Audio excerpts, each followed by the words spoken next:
How can we keep a beautiful and healthy plant when algae are invading again and again, making our aquarius life miserable? The problem with algae is that they need the same things as plants.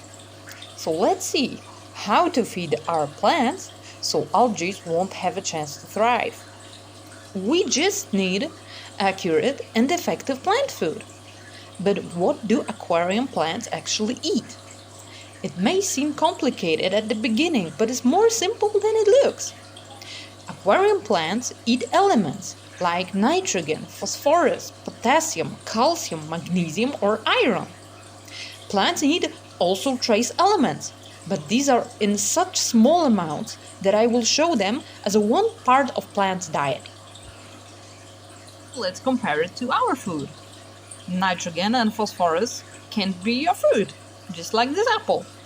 Calcium can be a vegetable, just like this pumpkin. I don't like pumpkins, by the way.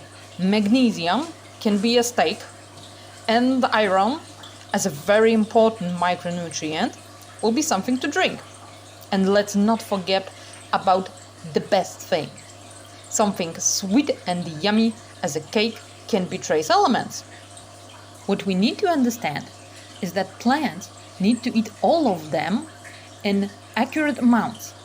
They need 2 pumpkins, 1 apple, 1 steak, 1 piece of cake, and 2 liters of something to drink. And these amounts are very important to every plant. So where do we get this plant food from? It's quite simple. Nitrogen and phosphorus we get from fish, and the calcium we get from tap water. But we have 3 of them. And what about the others? We will save that question for later.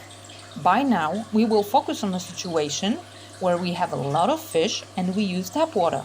So, we have a lot of nitrogen and phosphorus. As we said before, nitrogen and phosphorus will be apples.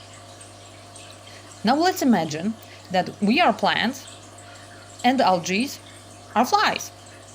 We have a lot of apples and we don't have anything else to eat. How long can we eat only apples?